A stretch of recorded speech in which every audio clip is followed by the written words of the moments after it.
प्यारे बच्चों, आज का हमारा विषय है संथाल। 1810 ईस्वी के अंत में फ्रांसिस बुकानन गंजूरिया पहाड़, जो कि राजमहल श्रृंखलाओं का एक हिस्सा थे, को पार करके एक गांव में पहुंचा। ये एक पुराना गांव था, लेकिन उसकी ज़मीन को कृषि करने के लिए अभी साफ़ किया गया था। वहाँ के भूदृश्य को देखकर फ्रांसिस बुकानन बहुत आश्चर्यचकित हुआ। उसने देखा कि मानव श्रम के द्वारा उचित प्रयोग करके उस क्षेत्र को पूरी तरह से बदल दिया गया था। उसने लिखा, इसे कितने शानदार इलाके में बदला जा सकता है अगर प्रयास किया जाए। इसकी सुंदरता और समृद्धि विश्व के किसी भी क्षेत्र को विकसित करने में सहायता कर सकती है। उसने यहाँ उत्पन्न किए जाने वाले तंबाकू और सरसों से बढ़िया किस्म कहीं दूसरे स्थान पर नहीं देखी थी। उसे पूछने पर पता चला कि यहाँ पर 1800 ईस्वी में संथाल आए थे। उन्होंने यहाँ रहने वाले पहाड़ियों को यहाँ से भगा दिया था और इसके पश्चात उन्होंने वनों का सफाया करके यहाँ पर बसने का निर्णय कर लिया था। और उन्हीं के मेहनत का फल था कि उन्होंने वन क्षेत्र को साफ करके इसका काया पलट करके इसे कृषि योग्य बनाया था। अब प्रश्न ये आता है कि संथाल वहाँ कैसे पहुँचे। संथाल लोग राजमहल की पहाड़ियों में कैसे पहुँचे, इसके बारे में कहा जाता है कि 1780 ईस्वी के दशक में संथाल बंगाल से आए थे। बंगाल के जमींदार उन्हें कृषि के लिए नई भूमि को तैयार करने और कृषि का विस्तार करने के उद्देश्य से भाड़े पर रखते थे। ब्रिटिश अधिकारियों ने भी उन्हें जंगल महाल में बसने का निमंत्रण दिया। जब ब्रिटिश अधिकारियों के पहाड़ियों को अपने नियंत्रण करने में और उन्हें स्थायी कृषि करने के लिए राजी करने के सभी प्रयास विफल हो गए, तो उन्होंने संथाल लोगों को यहाँ पर बसाने का निर्णय किया। क्योंकि पहाड़िया लोग उनकी बात नहीं मानते थे। पहाड़िया लोगों को उन्होंने कहा कि जंगलों को साफ करके यहाँ पर स्थायी रूप से कृषि करो, लेकिन पहाड़ियों ने उनकी बात को नहीं माना। वो सिर्फ झूम खेती करते थे, कुछ समय के लिए उस स्थान पर रहते थे, फिर दूसरे स्थान पर चले जाते थे। लेकिन संथालों को ऐसा करने से कोई भी परहेज नहीं था, तो इसलिए उन्होंने संथालों को यहाँ पर बसाने का निर्णय किया। पहाड़िया लोगों ने वनों को काटने और हलों का प्रयोग करने से इनकार कर दिया था। और इसके साथ साथ पहाड़िया लोगों का व्यवहार भी बहुत ज़्यादा उपद्रव मचाने वाला था। वो स्थायी लोगों पर आक्रमण कर देते थे, व्यापारियों को लूट लेते थे। इसलिए अंग्रेजी सरकार उनसे दुखी थी। और दूसरी तरफ जो संथाल थे वो आदर्श बसेरे, मतलब एक स्थान पर टिककर रहने वाले थे। तो इसलिए अंग्रेज़ों ने संथालों को यहाँ पर बसाने का निर्णय किया। उन्होंने वनों का सफाया करने और कृषि करने की अंग्रेज़ों की बात को स्वीकार कर लिया। इसलिए उन्होंने यहाँ पर वनों को साफ करके भूमि को कृषि योग्य बनाया और पूरी ताकत लगाकर कृषि करने लगे। फिर आता है दामिनी कोह की स्थापना। अब दामिनी कोह क्या है, ठीक है, ये शॉर्ट क्वेश्चन में भी आ जाता है आपको, दामिनी कोह से क्या अभिप्राय है। तो ब्रिटिश अधिकारियों के अनुरोध करने पर संथालों ने राजमहल की तलहटी में बसना स्वीकार कर लिया था। 1332 ईस्वी तक संथालों के अधीन एक बहुत बड़ा प्रदेश हो गया था। क्यों? उन्होंने बहुत से क्षेत्रों को साफ करके कृषि योग्य बना दिया था। तो वो जो एक बड़ा प्रदेश उनके अधीन था, उसे दामिनी कोह का नाम दिया गया। ठीक है, वो स्थान जहाँ पर संथाल रहते थे उसे दामिनी कोह का नाम दिया गया।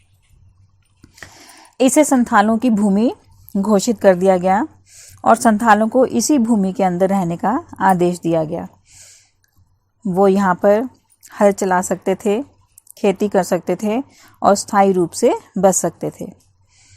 संथालों को कुछ भूमि अनुदान के रूप में दी गई थी और जब वो भूमि दी गई तो ये शर्त रखी गई थी कि वो भूमि के 10वें भाग को साफ करके पहले 10 वर्षों के अंदर उस पर जुताई का काम करें।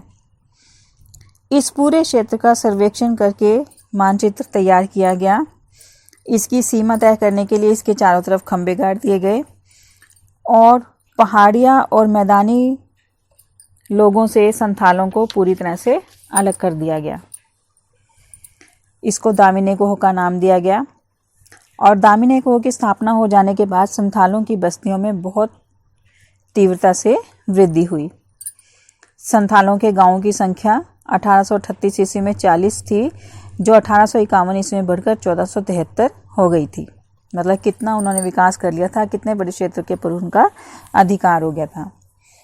इस समय के दौरान संथालों की जनसंख्या 3000 से बढ़कर 82,000 के करीब हो गई थी और खानाबदोशों की तरह जीवन बिताना उन्होंने अब छोड़ दिया था। वो स्थायी तौर पर दामिनेको में बस गए थे। मतलब एक स्थान से दूसरे स्थान पर जाकर बसने की जिंदगी को छोड़कर उन्होंने स्थायी रूप से एक ही स्थान पर बसना शुरू कर दिया, जिसे दामिनेको कहा गया।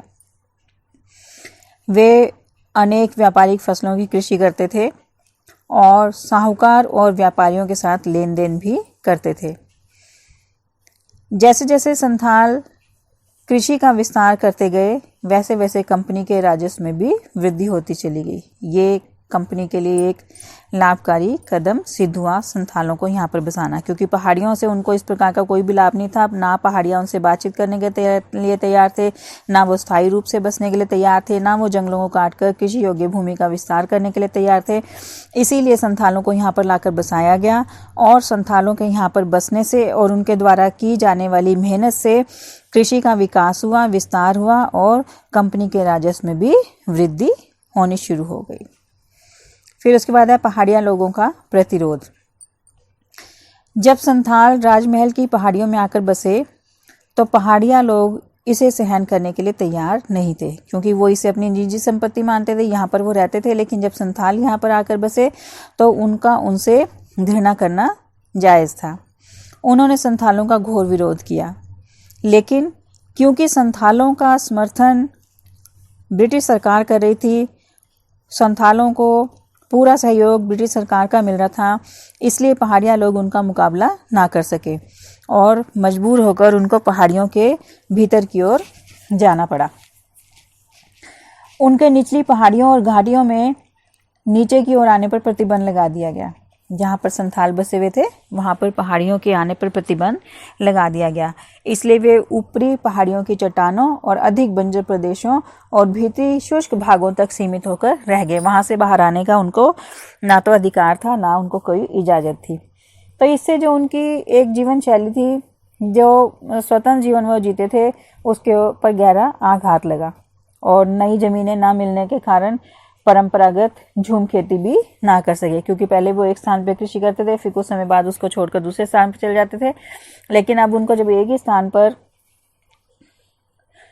सीमित कर दिया गया तो उनको अपनी झूम खेती करने के लिए भूमि नहीं मिली और वनों की सफाई संथालों के द्वारा कर दिए जाने के कारण पहाड़ियों को अब शिकार करने की भी समस्या आ गई।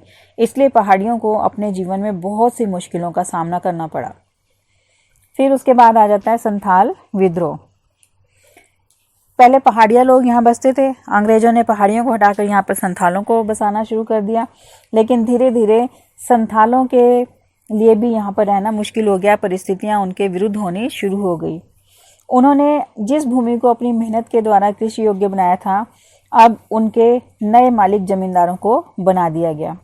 ये जमींदार उन पर घोर अत्याचार करते थे और सरकार द्वारा भू राजस्व में वृद्धि कर दिए जाने के कारण संथालों को मजबूर होकर साहूकार से कर्ज लेना पड़ता था, उनकी शरण में जाना पड़ता था। ये साहूकार, जिन्हें उस समय दिक्कू कहा जाता था, संथाल उनसे सरकार को भू राजस्व की अदायगी के लिए कर्ज लेते थे और जब एक बार वो कर्ज ले लेते थे तो हमेशा के लिए उसके चंगुल में फंस जाते थे। और ये साहूकार उनका बहुत ज़्यादा शोषण करते थे, जिससे संथालों में बहुत अधिक रोष था। संथाल दिन प्रतिदिन गरीबी की दलदल में धंसते जा रहे थे और पुलिस में फैले भ्रष्टाचार और अंग्रेजी व्यापारियों से न्याय न मिलने के कारण, उनकी स्त्रियों के साथ किए जाने वाले अपमानजनक व्यवहार के कारण बहुत ज़्यादा परेशान थे। अब उनको धीरे धीरे अंग्रेजों की नीतियाँ समझ आने लगी थी। इसलिए परेशान होकर 60,000 संथालों ने सिद्धू मांझी और कान्हू मांझी नामक दो भाइयों के नेतृत्व में 7 जुलाई 1855 ईस्वी को विद्रोह कर दिया था। आपको शॉर्ट क्वेश्चन आता है कि अंग्रेजों के विरुद्ध संथालों ने किसके नेतृत्व में विद्रोह किया था, तो सिद्धू मांझी और कान्हू मांझी नामक 2 भाइयों के नेतृत्व में विद्रोह किया था 7 जुलाई 1855 ईस्वी को। इस विद्रोह के द्वारा वो एक ऐसे आदर्श संसार का निर्माण करना चाहते थे जहां उनका अपना शासन हो और जहां साहूकारों, जमींदारों और औपनिवेशिक सरकार का कोई भी हस्तक्षेप ना हो। संथालों ने बहुत से जमींदारों, साहूकारों और अंग्रेजों की हत्या कर दी, उनकी संपत्ति को लूट लिया, उनके घरों को आग लगा दी। लेकिन ब्रिटिश सरकार शक्तिशाली थी। उन्होंने 1856 ईस्वी में इस विद्रोह का दमन कर दिया।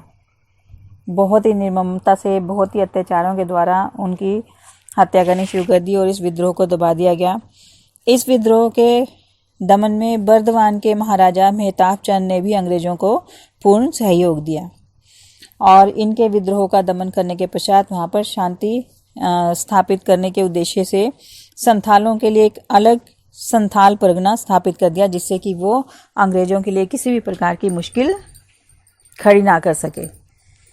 उनको एक अलग से क्षेत्र दे दिया जहाँ पर संथाल परगना के नाम से उसको घोषित किया गया और यहाँ पर संथालों को बसाने का निर्णय किया गया, जिससे कि संथाल वहाँ पर शांतिपूर्वक रहकर अंग्रेजों के लिए किसी भी प्रकार की परेशानी खड़ी ना करे।